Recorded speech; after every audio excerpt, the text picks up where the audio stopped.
Well, we got a lot of people on the call, and I am excited about this week because we have a very, very special guest speaker. He's a friend of mine. He's a Marine. I've known him for going on 6 years now. And for those of you that don't know me, I am Casey Fisher. I work for the apprenticeship program. Along with myself and Max, our guest speaker, we have some more staff members. We have Mike Harris, Brooke, I'm not even going to try to pronounce her last name, Clearnan, and BJ Leggett and Mike Harris. I think I mentioned him already, but we have our staff except for Mike McCabe, who is on the road right now, traveling across the country. But I am excited about this week because I get a lot of questions from veterans about how do I start a government contracting business? How do I get involved in getting a federal contract? For many reasons, mostly because there's a lot of money there, and additionally because a lot of you want to work back at a military base or with government contracting in some way. So making a familiar environment. I want to welcome everybody, say thank you for joining us. We'll probably have more participants as we join. I want to just go over some quick ground rules. We're all going to try to stay muted. Just because of background noise. But if for some reason you have to, talk, or we need to address something specific, a question that you have that's pretty unique, which happens, just use the raise your hand button. It's at the bottom of your screen. There's ways that you can kind of raise your hand and say, I want to talk, or you can type it in the chat and say, hey, I want to talk. Let me talk. And we'll unmute you. We'll focus on you on your video, and you can ask any specific questions. The only thing that we ask is be sensitive to the language, be sensitive to the demographic in which you're speaking to. There are people of different backgrounds, different demographics. So just want to make sure I throw that out there. Also, somebody was trying to share their screen earlier. Knock it off. We just need to see Max's face and your face if you're ready to speak. And you don't want to see my face anymore. So I am going to pass it over to Mr. Max Leverich, and he's gonna kind of introduce himself and talk a little bit about what he does. So Max, over to you. Awesome, thanks, Casey. Only ground rules I'll tell everyone: if you have questions, ask them, and if you don't feel comfortable doing it in this format, I told Casey, but get a hold of me, Facebook, LinkedIn, ask Casey for my info, smoke signal, I don't care. I want to answer your questions, and being the nature of what I do as a consultant, if I don't know the answer, I know where to find it. So it's very important. Government is not a place to mess around if you don't know what you're doing, because you could lose your shirt very quickly. My background, I joined the Marine Corps in 2004. I was medically retired in 2010 from some injuries in Iraq. Got blown up a few times. I'm sure 90% of everyone on the line today can relate. Had to transition in 2011. I was at the Renewal Coalition in Florida, which was a little Purple Heart retreat. If you're not familiar, it's a great group. But the woman who was the executive director had been a longtime elected official, a lobbyist, business owner. She'd been in film production, and she loves helping veterans get started in the government. Business in general, but especially utilizing your government set-asides, which we'll cover. And along the process of myself trying to figure out where do I fit in, what product or service could I take to the government to utilize a government set-aside, I developed a knowledge base, and I'd run into other small business owners who said, oh, you're in government contracting, man, how do you respond to a proposal request? How do you find opportunity? How do I get into that world? And, being a dumb former corporal, I just said, yeah, I can do that. And you just flew by the seat of our pants, and we figured out more and we figured out more. And now we help clients in private firefighting and security get into oil fields in Iraq, all the way down to guys who do roofing in the Boston area. And that's kind of been the niche. I also own a company that does wholesale manufacturing sales representation, where we help companies move their product to the government. And then we also have a company that does special mode transportation, such as the wheelchair vans and non-emergency vans you see that get guys to their doctor appointments for the VA. So I have both worked as a consultant, and I physically currently work with the VA in 3 different states. So So that's a little bit about me. I'm going to run into this, and really what I'm kind of hoping to do is to provoke contact with you guys. I'm hoping I'm going to say something that you're going to think, well, how does that pertain to me in my specific situation, Max? Because this is a great big world and I don't really understand any of it. And that is completely okay. So on-ramping into the government, we're going to talk about the different levels of government you can work with, how to approach, and then what is an SDVOSB, service disabled, veteran-owned, small business set aside, and how do you use it? I also noticed there's some ladies on the call today. You also are eligible for other set-asides, such as women-owned small business. And again, that's not the subject matter for today, but feel free to reach out. I have a ton of free resources I can point you to, so you can listen to someone who's maybe better looking and more well-spoken. So working with the government, a lot of people typically think that that means the federal government, and a lot of people's minds automatically goes to working with the Department of Defense. You know, if you tell people you're in government contracting, they think you're Blackwater or something. The feds only make up about 25% of the total pie of opportunities that are represented to most small businesses. The SLED market, you may hear that acronym, it's state, local, and educational opportunities. That's, you know, the state you live in, the state surrounding you. If maybe you're in a product category and it really doesn't matter geographically where you're at, that can be a far better match than going after federal government contracts. Usually it is much easier to get into. There's much less risk. They're a little bit more bite size. There's a lot of pros to going state and local first. Educational, you know, universities, schools. Just before this, I was on the phone with a client locally that does drug testing, so urine analysis, things like that. And for them, everyone's fair game. Drug courts, veteran courts, schools for drug testing, universities for drug testing, going after military contracts. You start thinking of these opportunities. If you don't already have something that you are working on and you're just here saying, you know, what are the needs the government has that I could fill? You just pay attention when you're driving around. It would blow your mind. I've seen the government, Department of Justice in Oklahoma today put out a request for cow feed. Don't really know what the Department of Justice needs bovine stuff for, but you know, there's that. In South Korea, they have a request for Little League equipment. So you really open your mind to thinking outside of beans, bullets, and bandages of what you could provide. And then who and where you would provide it to. So within the federal government, though, I'm going to jump into this so hopefully we can get to the meat and I'll stop talking quicker. Your SDVOSB certification, and hopefully I'll try and go back and forth a little bit between these two main topics as how they interlock with each other.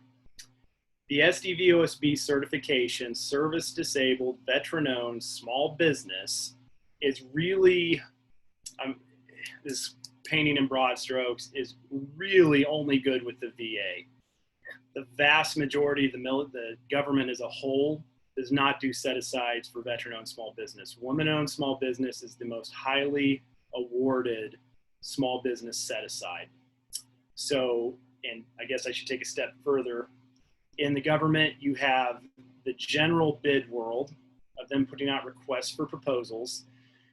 You think of General Dynamics, Leidos. If you've ever been to the Marine Corps Marathon out in DC with the team, you know, you see all these big sponsors.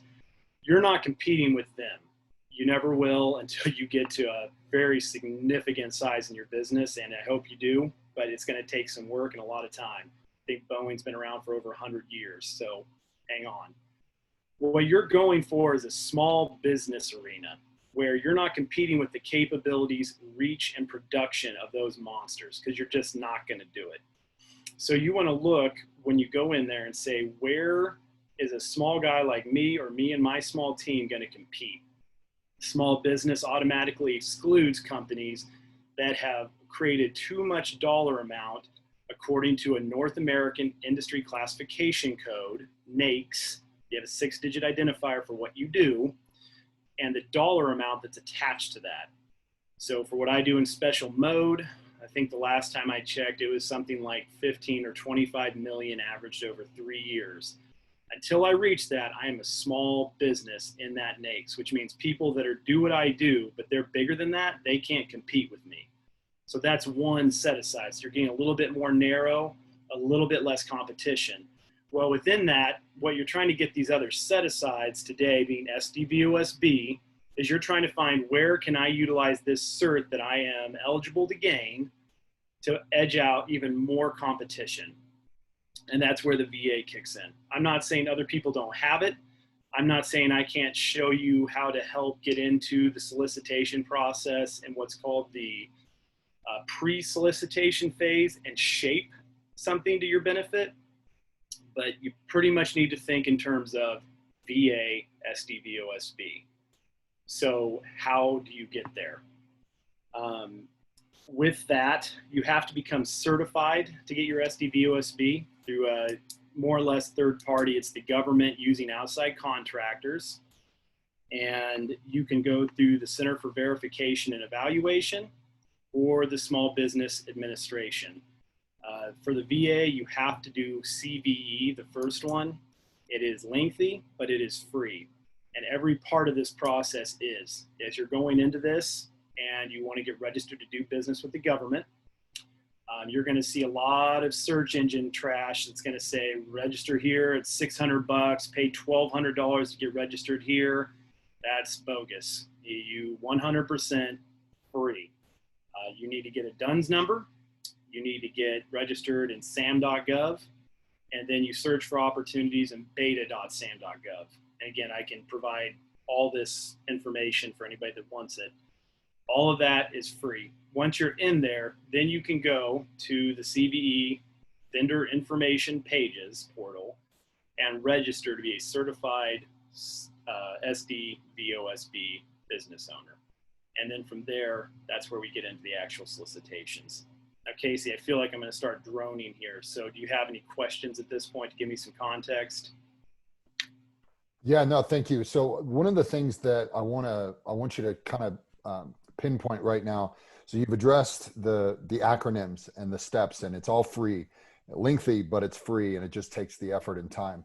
So I'm looking at the veterans that are in the call right now, and I'm just going to give you a broad stroke. We have a photographer, we have a chocolatier, we have someone selling PPE, which I'm going to ask you a question on in just a second. We have a metal worker, we have a painter, who I have some questions that he wrote that we'll kind of dive into here shortly.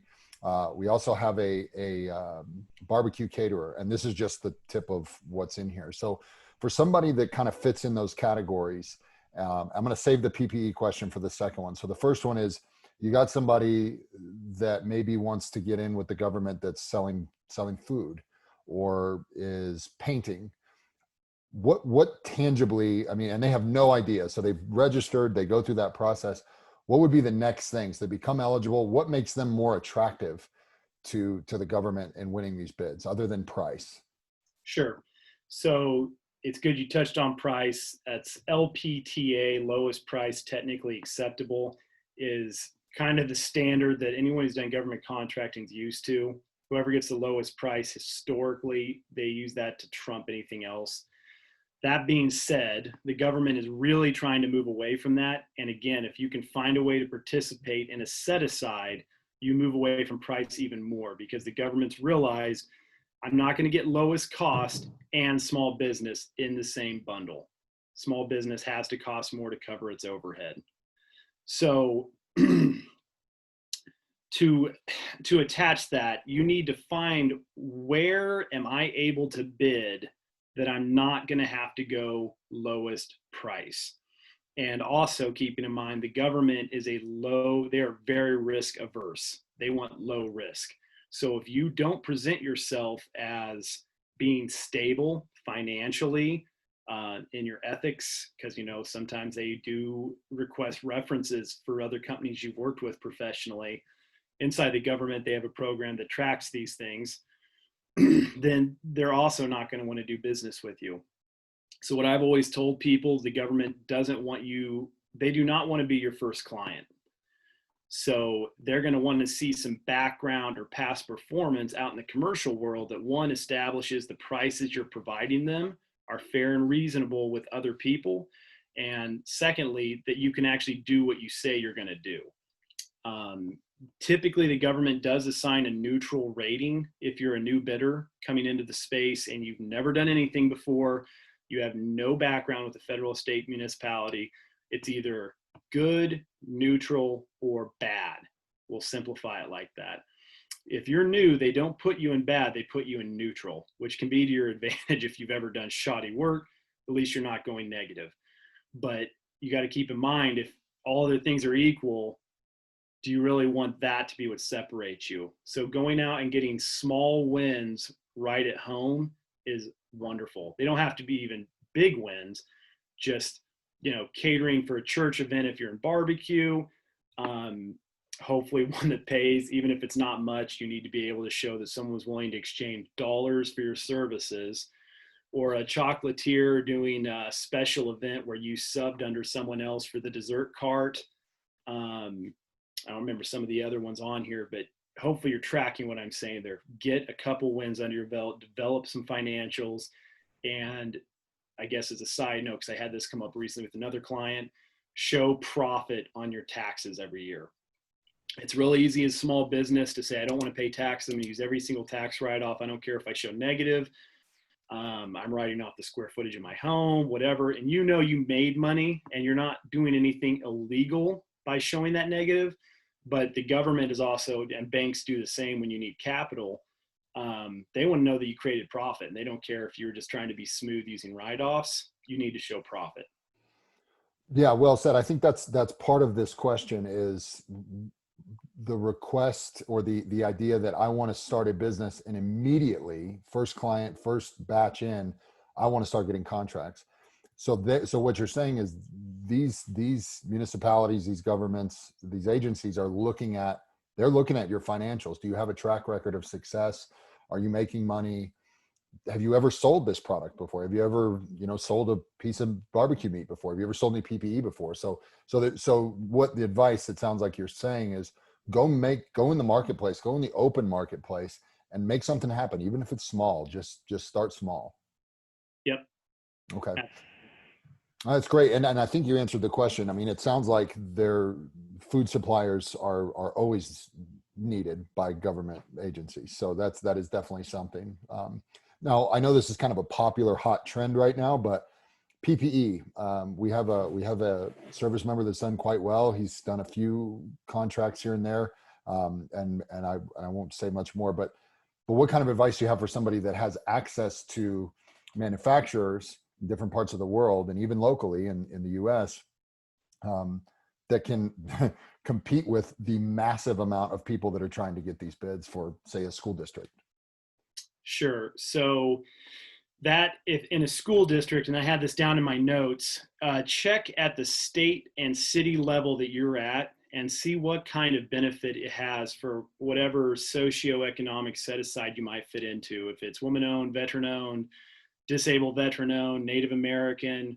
I've got a client with his blood card that he looks like he just got here from Germany, and he's Cherokee blood card. So whatever extra set aside you can reach for, find it. How do I apply for it? How do I get it? And then what benefit does that yield? So in the state of Missouri, as an example, I think we call it an SDV. Anyhow, it's a disabled veteran set aside at the state level. I have a 10-point preference. So my benefit would be if I'm selling PPE, which one of my companies can do, and my local school district said, hey, we're putting out a request. We need bids due by this date.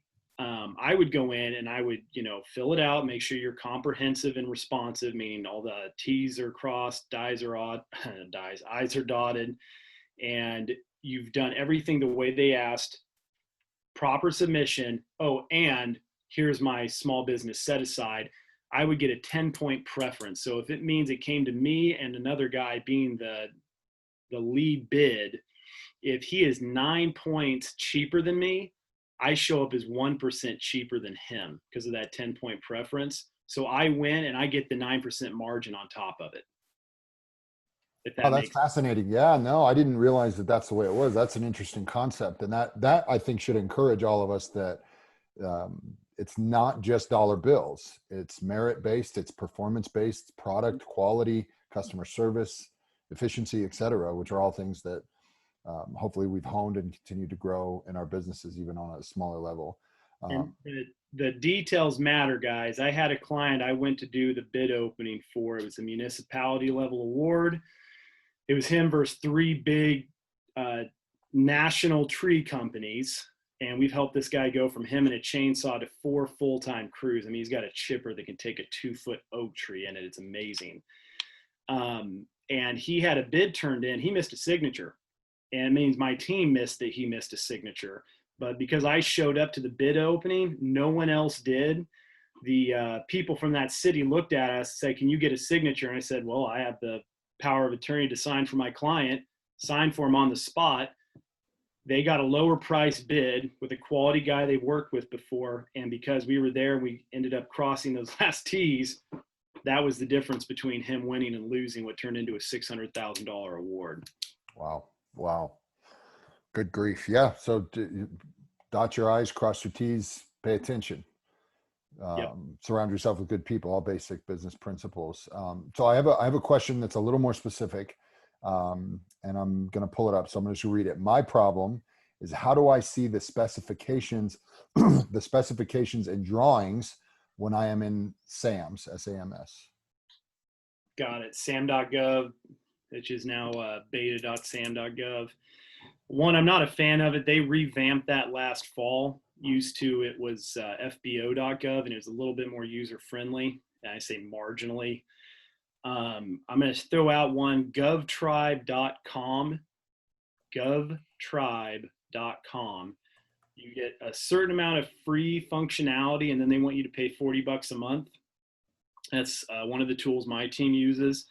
That's going to help dive into a lot of that. It gives easy way in one portal to find past performance, key players on the government side and the private side, and any historical data all in one portal. The government, they have different sites for this, but they are not user friendly in my opinion. When you go to beta.sam.gov, though, ideally, if you can pull up the solicitation, is the formal term for it, that you're looking for, you scroll down half, 2/3 down the page, and you'll see some blue hyperlinks with a lot of alphabet soup, and that soup represents a code telling you a lot about the opportunity if you know how to read it. And you click on that, and that should bring up things like a statement of work, what the pricing components look like, all those different details.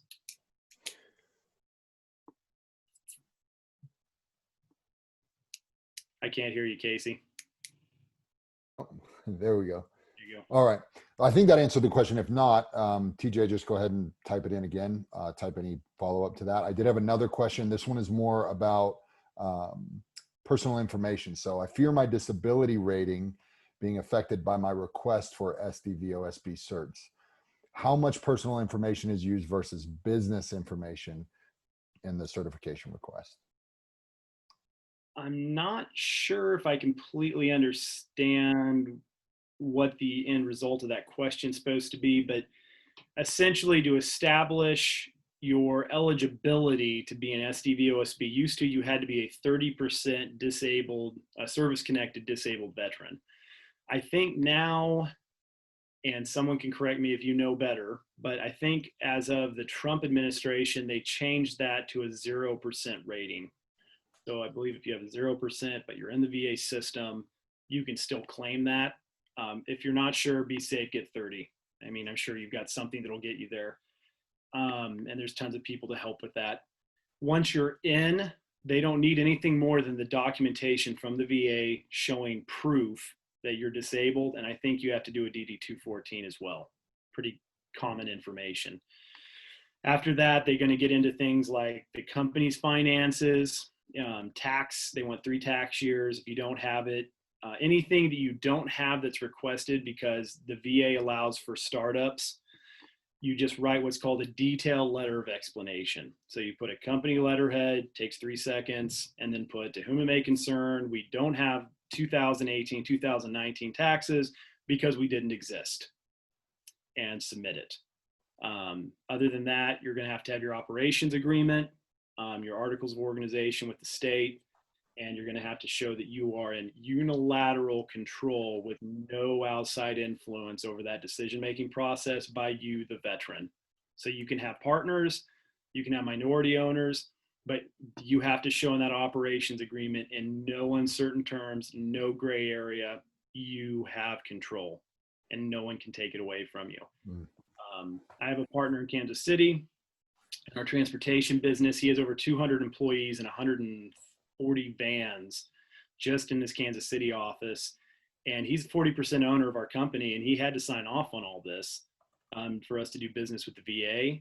But because of professional trust and a little bit of a back history we had, he was willing to do that. And you can still work with a partner, even if they're a minority holder, but have far more finances and outside interests than you. Okay. No, and I think potentially that question, and I'm just going to go ahead and ask it. I think maybe the concern in that question and the outcome that they were looking for is ensuring that the injuries or the DD-214 information or whatever gets put into this system doesn't in some way get filed away and can be used against the veteran. Like, you know, I have post-traumatic stress and it's 100, I'm 100%, whatever. So anything can happen to anyone, but legally, no. HIPAA protects you, and that would be a pretty big violation for them to use your disability against you in a program that's set up to help someone with a disability. So that's really a non-starter of an issue. At least I've never seen it. If anything, things like post-traumatic stress can be used to set you up in the 8A business development program, which is even more elite. Sure. Okay, so I have we have a request to ask a question. Brandon, I just unmuted you. Would love to see your face, but if not, that's all right. Just fire away. Hey, what's up, buddy? Hadn't seen you in a few years. Hey, Jason. How are you? I'm good. I was talking to Casey at first. Just hadn't seen him in a few years. Thanks for being here, Mike. I've definitely gotten some of your email chains and stuff in the past. So I just wanted to chime in there on the service disabled veteran thing, that person's question. As far as I know, it's still the 30%. But that's whenever you're like providing that proof and that identifiable information of your rating and stuff to be a service disabled veteran owned business, all you have to do is like go to the My Healthy Vet, like your e-benefits or whatever, and print off the generic what your percentage is. You don't have to list any like what your actual monthly compensation is. You don't have to put what your, at least on that generated letter, you don't have to put any of that other information, just your actual percent, so they can verify it's a VA generated letter that's, you know, from the government and it's accurate. I just confirmed on the CVE website is 0% to 100% now. Okay, as long as it's service connected. Yep. Okay. Just so we all know. I'm glad I did that because I should have known. Yeah, great. I have a written question too. I'm gonna scroll back up to grab it. How do we see that government requests are going out? So JP, did you want to jump on the video real quick? Yeah, that's fine. What I mean by that is, like, you were mentioning earlier, great, UPS is here. Anyways, you were mentioning earlier that you saw that a school was requesting a certain product and then another government entity was requesting a certain product. Where are you seeing that? That's kind of where I'm going with that question. Absolutely. So back in the olden days, government agencies would put these requests in newspapers, and that's how you found them. Fortunately, we've advanced. There's a number of ways you can do this for free. Like go to beta.sam.gov. You can set up pipeline searches. Basically, you enter keywords, geographical locations, set aside codes such as SDVOSB, NAICS codes, these little things I've kind of dropped in there. and it should send you those opportunities, but that's federal only. Same with GovTribe, that only shows federal level contracts. GovTribe, it's worth paying the $40 a month for, by the way, if you want to do federal. If a contracting officer leaves out the place of performance on a post, you won't see it. It'll just be excluded from search results. For the non-federal, that's where it gets tricky. Some municipalities, I think Colorado as a state uses BidNet. I think that's free for basic functionality, but you can sign up to request it. You just, hey, if I'm only going to service an area in 2 or 3 hours, it's worth just physically sitting down with Google and a map, pen and paper, writing down, okay, these are all the different cities, these are the counties and the state level entities and the websites they use, and going in and physically registering with them. They're going to want things like your employer identification number, which is free through the IRS once you've registered with your Secretary of State. Your personal information, where the business is located, what kind of products and services, and then they should be sending you email as those opportunities are presented that you can then go in and diagnose whether or not it's relevant to you or you can perform it. If that is too exhausting, I also have a website called stateandfederalbids.com. I believe that's the one, which we use several, but these are just ones that are lower cost. I think state and federal bids is $55 a month, and there is a certain amount of free functionality. They will find all of the opportunities that it can. Again, some, just like on a regular search engine, they miss things because of how they're listed and coding. But that's how you're going to find things like my local municipality just posted X and the county wants Y, without you having to take the time to go in and physically register with every single one of them. All right, JP, just nod your head if you're good with that answer. If you want to ask a follow-up, you need something else. Good to go. Okay, I got another question. Thank you, Max, for asking or for taking care of that. I'm going to go ahead and unmute Mr. Michael and see if there we go. All right, sir, fire away. Hello, everybody. Thank you so much for the call. My question is I'm moving into looking into providing life coaching or overall coaching services, and it's not really in the VA yet. From what I've kind of briefly looked into, the government or the military in general, they use a lot of counseling, they use a lot of therapy, and coaching is very slowly starting to work its way into schools and even police departments and things like that. So my question is if the contract isn't specifically stating what you do, is there a way that you can offer what you do to see if they're interested in what you do? Sure. So that is proactive marketing to the government, which is a long-term play. You're going to try and help shape procurement in the future, because there's not much you can do about it now. That being said, I do know municipalities that use what you're asking or what you're offering. I know St. Louis, Missouri put out for inner city disadvantaged small businesses having life coach and business coach services put out. I had a client that bid on that. Okay. But there are people that use what you sell right now. I'm not saying it's super common, and if you go do a search, you're going to see 5 opportunities to bid on right now. Mm-hmm. They are out there. Okay. You can use as a basis to approach people, which I would assume maybe mental health or primary care would be the best people to approach through for that. I know I've got guys that they aren't clients of mine technically, but we've talked that do yoga, just a lot of alternative medicine that the VA previously did not entertain that now are becoming more common practice. I know I've gotten acupuncture through the VA now, which back in 2010 when I got out, that wasn't even a thought. I'm sure that's an experience, but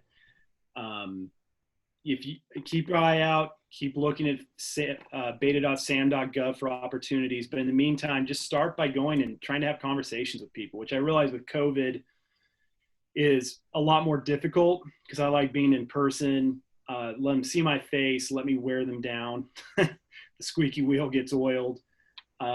But get your idea out there. Let them know. Say, here's the value of what can be done. I'm a veteran trying to help other veterans. I'm going to connect better than a social worker who's not been there. Mm-hmm. And these are some of the positive outcomes that can be reached. And then how does that interpret into lower costs for the VA and less administrative burden for them? And if you can communicate that over time, some of their micro purchase dollars, 2,500 or less, they can start swiping a card for that service if someone gets a specific referral for it, potentially. Okay. Thank you.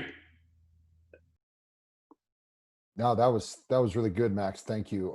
I've gotten a few questions, and I'm actually going to read. I'm going to just kind of combine them into one. In regards to how to get federal contracts, you've talked a little bit about it, but there's a lot of courses out there. There's a lot of, some of it's probably junk, some of it's probably good. And more specifically, I got this question. What are your thoughts on an individual named Chip Ellis from Fed Victory, and would you recommend him?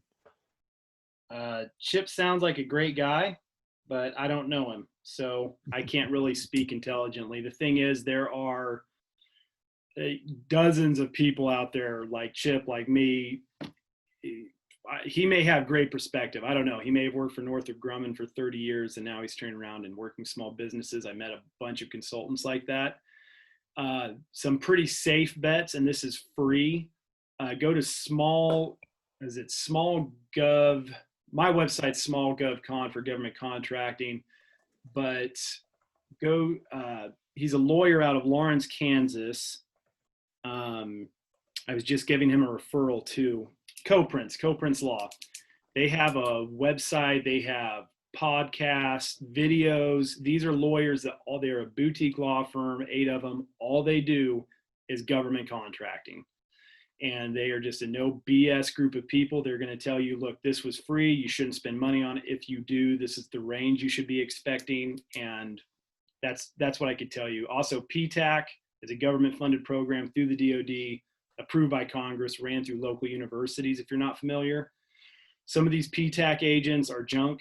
I mean, I've had them tell some of my clients they need to run away from government contracting. It's not worth it. Some of them are really good. Our local guy used to be a CEO of hospitals, and he's excellent. But through them, you can get access to govology.com, and some of their courses that cost hundreds of dollars per video are free because they give you codes. So you can learn about how to apply for an SDVOSB, could I qualify for 8A? How do I write a winning proposal? I mean, and these are by people that, like me, this is all they do, 100%.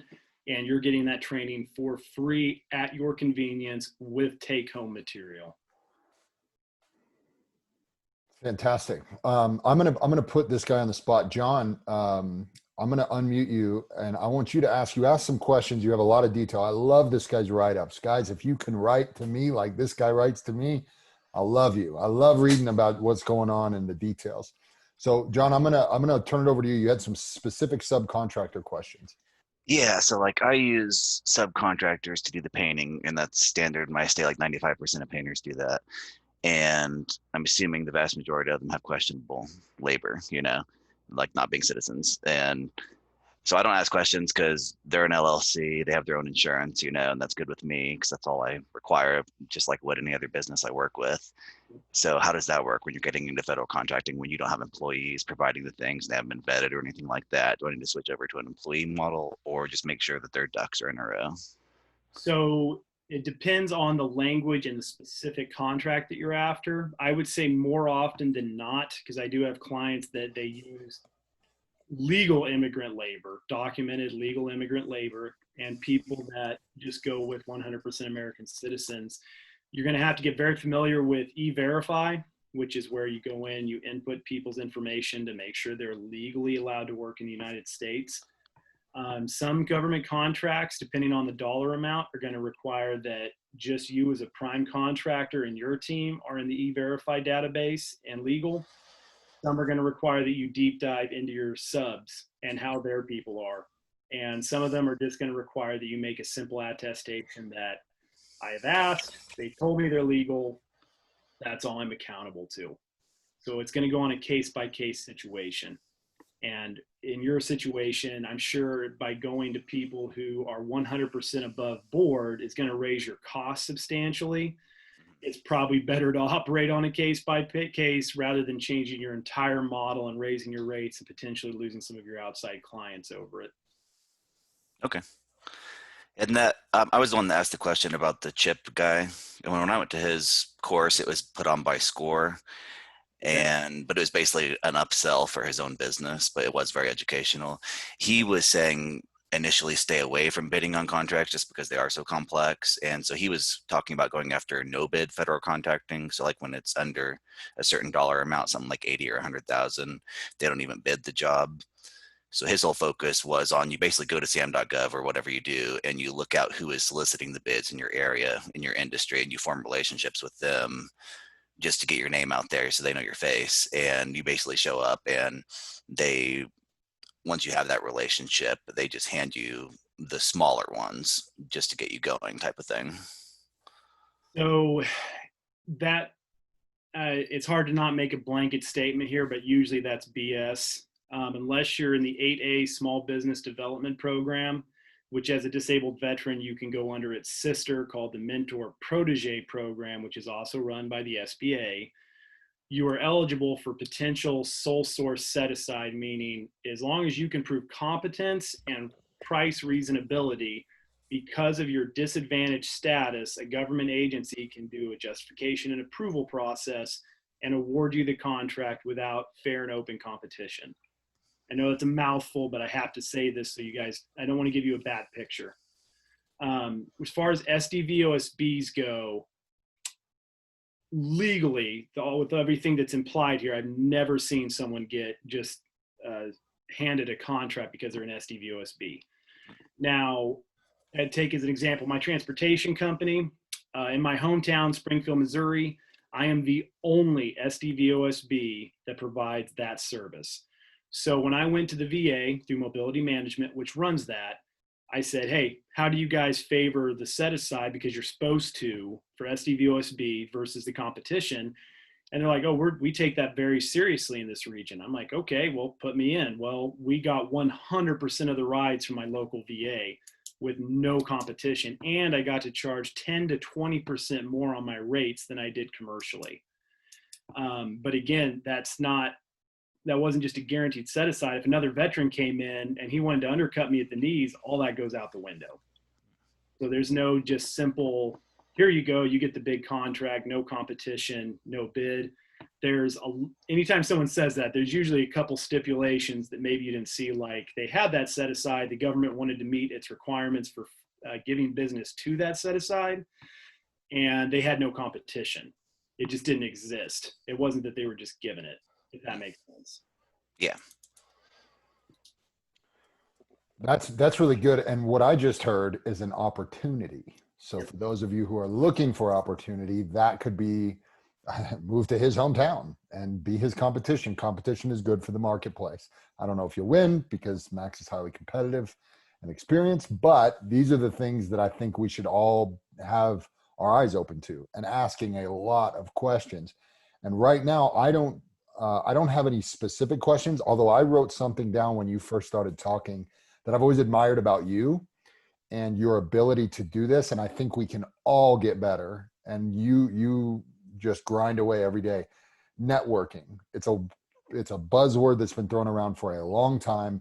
And there's networking groups and things you can pay for, etc. Some of us, and I'll include myself in this conversation, are uncomfortable at times approaching people who are at the level at which I want to be at, or that's somebody that could benefit mutually in a business arrangement. What advice do you have for guys like me? And I know gals like me on this call that can, what advice do you have so we can get better at that? Read personal development program. I don't know if everyone's heard of Dr. John C. Maxwell on here, but he's the most prolific writer on leadership, self-development in the world. I think he's written 70-something books. It's a little ridiculous, but he is well known for saying, you don't get better unless you get better. And it comes down to your daily habits and driving your calendar. Don't be led by it, lead it. what am I going to accomplish today? And what is that working towards? And what are the little things that make me a little bit better product in my marriage, to my family, to my community, to my fellow veterans? You know, you represent, when you go out and you say, I was a Marine, I was in the Army, I was in the Navy, the Air Force, whatever, you are representing everyone else in that peer group. I think that's pretty well understood. And for better or worse, hopefully for better, you're going to add to that. And these are some of the things I heard someone in business tell me once: every business has a cheat. And that cheat is yours to use however. And, you know, that sounds unethical and immoral, but, you know, for a lot of people on here, you're a disabled veteran. And there's probably competition out there right now just squealing, hoping you don't figure out how to enter their space because they know you're going to edge them out. That's your cheat. Maybe it's your personality. Maybe it's your drive. Maybe it's the passion for what you do.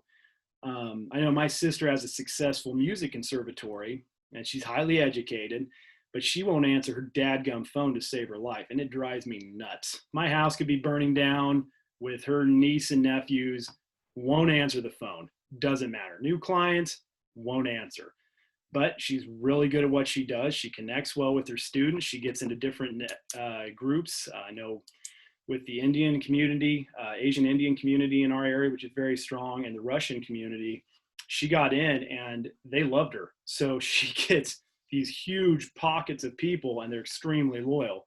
So she's not good at everything. In fact, she's quite terrible at some things, but she's really good at connecting with students and helping them learn and understand music as a concept. And because of that, that's her cheat. And any other bad business practices for now are being overridden, or she can fill in that gap by paying someone to do that job with the profits from what she is good at. That's great. One question I have that I think it kind of comes across a lot of veterans' minds when I talk to them, even about the business they're in. They're always looking for an opportunity. So this is kind of a broad question, but if you were to say there's opportunity to obtain some contracts and get some business, what industries, areas of business would you say they should start educating themselves on? I always say connecting. I personally am a big believer. Connecting and communicating are the most important things. I know I told Casey about a mentor of mine who does consultant level sales training, which sounds really fancy, but all that really is being able to talk to someone, hear them, what their problem or their pain is, and being able to address how I can fill that and helping them understand it. And if you do that first, price is always going to be second, and you're always going to have a job. I grew up in a blue collar environment. My dad's a Vietnam vet, grew up rural farming and all that, but I just never connected with that. And I've done a ton of sales, but one thing I've always learned, sales isn't, everyone does sales. Whether you realize it or not, you just may be really bad at it, like I was, and maybe I still am, I don't know. But you're selling yourself at a minimum. You're selling the product or service you have, and you're selling the value that you're going to bring to someone's life through that. So to me, that's being able to communicate that value that's intrinsic to you and that you're trying to develop every day to every person you come in contact with. And if you do that successfully, it will pay you. Yeah, amen. It reminded me of a quote from the author. Well, he's an author now, but he has a sales business. Chris Voss, FBI hostage negotiator for years, said, everything you do is a negotiation, which is sales. And you're negotiating with your kids to get them to go to bed. You're negotiating with yourself as to whether or not you should have that second bowl of ice cream every night. You're negotiating with, should I get into that type of business or not? And so I think it's kind of just a daily training. It's training your body, it's training your brain, and getting down to the basics. So to not get too far off track there, but thank you for answering that. I did get a question from Michael, and he said, what are your thoughts on Indeed.com? So my assumption is using that to hire people, not necessarily for marketing, anything else, but for hiring folks. As far as hiring, my HR team out of Kansas City for our transportation business has used that. I mean, people apply. In my opinion, though, my partner, he had some long entrenched ideas after 20 years of doing business, you could imagine, and they worked out successfully. He's a multi-millionaire. You know, we want to hire retirees as part-time drivers for our vans. So, you know, we go to the newspaper because that's where they read it. And I'm like, okay, I get that. But unfortunately, I'm a millennial. It's my cross to bear. So I was like, I bet social media could probably yield some decent results. So I went on to Facebook, created a profile for my business. It's not very good. So if you're good at social media, go in there and judge me. I already am not competing with you. I'm sure it's terrible. But it had a well-documented job post. This is what we need. This is how much we're willing to pay. This is where it's at. Give us a shout. And I think we had over 20 applicants in the first 48 hours for 2 part-time spots. And so ever since then, and I didn't pay a dime. There was no money put out for that. Our hiring process is expensive because it costs about $1,000 to train each driver, but at least I'm reducing my overhead there. So I have nothing against Indeed. As far as I know, it works great. Some of my clients love it, but there are other ways to do it for free as well. Yeah, I've actually, to add, sorry, Michael, the only thing that I'll add to that is if you were on the first Zoom call, Brian Sump, who's a friend of mine, he uses Indeed all the time, but the industry he's in it's mechanic shops. So that's where they are looking. So thinking like the employee, where are they going to be looking? And like you said, being a millennial, they're online all the time. Is it Facebook? Probably not, but maybe it's some sort of website that we haven't heard of, or maybe there's an opportunity there for someone to start one. So Michael, I know you wanted to say something. I'll unmute you. What do you got? I actually was just saying thank you. So thank you. I like thank you. That's good. And I know I'm like talking to a fire hydrant when I get going on this stuff. So I apologize if I've bored anybody to tears. It's just, this is what I've done for basically 10 years now. And there are so many different roads to success in government contracting and so many potholes. It's really hard for me to give a short, succinct answer because I want you to be aware of what are some outside circumstances that could happen, just like when you're on the battlefield. So. Yeah, great advice. So we're about an hour into this and you've provided a ton of information. And like you told me, there's seminars that are taught about each of these topics. I think this has been a very fruitful conversation. I hope I've learned a lot. I mean, I sent a text to one of my teammates and said, man, I've learned more on this call. And he confirmed that than I haven't anything else so far. So with the Zoom stuff. So I'm grateful for this. And I'm going to just say, if anybody has anything else in the next 2 minutes as I kind of close out the call, and then I'll pass it to you, Max, to give closing remarks. But if anybody has any questions, type them in real quick, throw them at us. Additionally, I know that Max is going to probably offer up his contact information if you need it. If you want to get that, you can come through me and I can pass that information along. It's probably the easiest way to go. Max gives me the thumbs up. I like it. So I'll stop talking by saying this.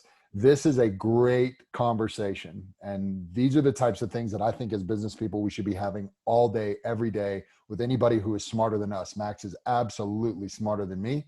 And I try to lean on him for stuff that I don't understand. That's how you get better. And Max does the same thing up the chain of command. With that said, next week, we will have an individual speaking more specifically about the federal contract experience that he's had. This is a topic that is broad enough. We've had more participants on this call than we've had on the previous 2. So come join us next week. We're going to talk more and be as interactive as we were today. And this individual has been in flooring for many, many years and knows the ins and outs and connections, and he'll be able to answer a lot of great questions. And I'm excited about him joining us as well. So this is a good precursor to that. So Max, with that said, I've got no other questions coming through. So I'm going to pass it to you to close us out, and then we'll all say goodbye and good night. Awesome. Well, real quick, guys, things to keep in mind with the government. You can't get emotional about it. It is a very subjective process dealing with them. It should be an objective process, but my wife, who now runs our consulting company primarily, can tell you the same standard is applied differently to different people. And it's not fair. You may not like it, but it is what it is. So the best thing you can do, know your rights, get educated. And that's what some of my resources will do for you. So you don't have to listen to me. If I offended you or grind you the wrong way, I am not offended by that. That is 100% okay. I've got other resources so you can get the good information without me annoying you. Know your rights, get educated, and get involved, take action. I've got so many friends and guys that want to start business, and I've got plenty of friends. I like to believe you're an average of the 5 people you spend the most time with in your income, in your relationships, and it's amazing. When you start to figure that out, you'll watch your income pull or go down depending on who you're around. But, hang around with the right people will pull you in the right direction. They challenge you. They call you to do better things. They call you out when you're being weak or needy. But they also uplift you when you need it. Because in my opinion, if you're on this call and you've served this country, you have more right than anyone else to participate in the free enterprise system. Hopefully that doesn't offend anyone, but that's my personal belief. So go out, be involved, take action. Guys that sit there and they plan and they scheme and they're like, well, I'm trying to get this. And I'm like, man, I am a fire and then ready aim kind of guy. So that's not necessarily good for everyone. Maybe you do need to do some planning. You do need to be somewhat methodical, but go out, shake some hands. Just meet people, tell them who you are, let them hear your story. That's a very powerful thing, and you will do quite well, I'm convinced. Other than that, like Casey said, I had so many different referrals within my network across the country, companies that are hiring people that need subcontractors that are in my network. Like I said, there's a gentleman out of Australia I'm mentored by. He's a part of a much larger group, and they will mentor people.